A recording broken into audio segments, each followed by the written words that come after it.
கவிப்பேரரசு வைரமுத்து பற்றி தான் நம்ம பார்த்துட்ருக்கோம். அடுத்த கவிதை வைரமுத்துவோட கவிதையில் நம்ம பார்க்க போகிறது வித்தியாச அன்னங்கள். வித்தியாச அன்னங்கள் அப்படிங்கிற கவிதையினுடைய விழுமியம் என்ன அப்படின்னு பார்த்தோம்னா, பெண் உணர்வுகளை மதித்தலே சிறந்த பெண்ணியமாக போற்றப்படுகிறது. இந்த பெண் உணர்வுகள் எவ்வாறு இருக்க வேண்டும், எவ்வாறு பெண்ணை வழிநடத்த வேண்டும், எவ்வாறு பெண்ணை பாவிக்க வேண்டும் என்பதையெல்லாம் குறித்து இந்த கவிதைகளில் மிக அழகாக எழுதியுள்ளார்.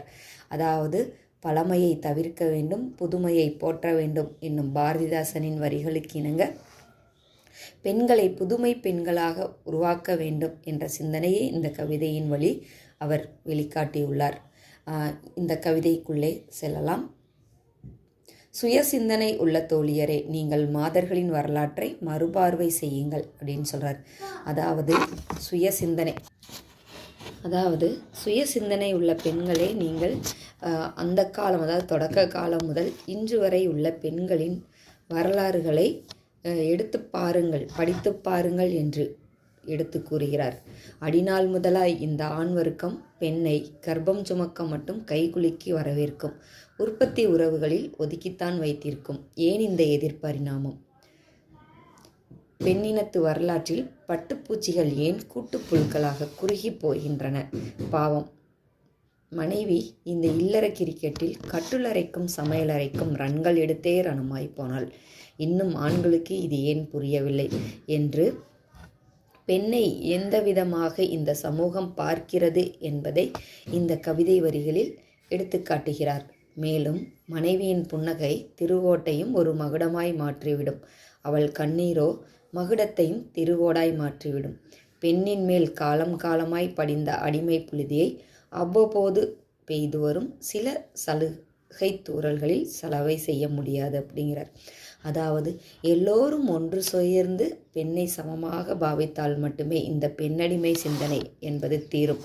ஒருவர் இருவர் நினைத்தால் இந்த பெண்ணடிமை சிந்தனை தீராது. பெண்கள் என்றும் சமமாக பார்க்கப்பட மாட்டார்கள் என்ற சிந்தனையை தான் இவ்வளவு ஒரு அழகுரை எடுத்து காண்பித்துள்ளார்.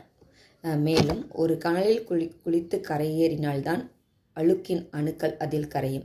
சுயசிந்தனை உள்ள தோழியரே, உங்கள் அறிவுக்கு போட்டிருக்கும் பர்தாவை அகற்றுங்கள். கல்லெல்லாம் சிற்பமான பூமியில்தான், சிற்பம் போன்ற செவ்வியரெல்லாம் கல்லாக ஆகியே காலம் கழித்தார்கள் என்று அதாவது இதில் என்ன சொல்ல வர்றாருன்னு பார்த்தீங்கன்னா, சீதைக்கு நிகழ்ந்த அந்த கொடுமையான அந்த நிகழ்வையும் அகலிகைக்கு நிகழ்ந்த அந்த சோக கதையையும், அகலிகை எப்படி கல்லாக போனாலோ எல்லாமே இந்த இருவர் சீதையானாலும் சரி அகலிகையானாலும் சரி இவர்களுடைய வரலாறை நோக்கும்போது பெண்ணாக பிறந்ததினாலே அவர்களுக்கு அத்தனை துன்பம் என்பதை எடுத்து காண்பித்துள்ளார்.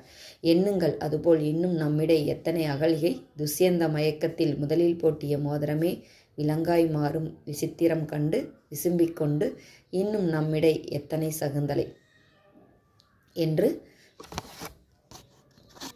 பெண்ணுக்கென்று சுய விருப்பம் இருக்கும்போதும் பெண் ஒரு ஆணை மணந்து கொள்ள நினைக்கும் போது அவளுக்கு பெண்ணாக இருப்பதனால் அவருக்கு ஏற்படக்கூடிய இடர்பாடுகள் என்ன என்பதை சகுந்தலையின் கதையை வைத்து நமக்கு எடுத்து காண்பித்துள்ளார். மேலும் கல்யாண துறவு பூண்டு பெற்றோருக்கு முதல் தேதி அமுத சுரபிகளாய் வாழ்ந்து கொண்டு இன்னும் நம்மிடை எத்தனை மணிமேகலையின் துறவு வாழ்க்கை, அதாவது ஐம்பெரும் காப்பியங்களுள் ஒன்றான மணிமேகலையில் இடம்பெறும் மணிமேகலையினுடைய அந்த கதாபாத்திரம், பெண் கதாபாத்திரம் என்பது எதற்காக துறவு வாழ்க்கை மேற்கொள்கிறது, அந்த துறவு வாழ்க்கைக்கான காரணம் என்ன என்பதை நோக்கும்போது பெண்ணாக பிறந்ததே ஒரு பாவச் செயலோ என்று சிந்திக்கும் அளவிற்கு உள்ளதாக இந்த மணிமேகலை கதாபாத்திரத்தை நமக்கு எடுத்து காண்பித்துள்ளார்.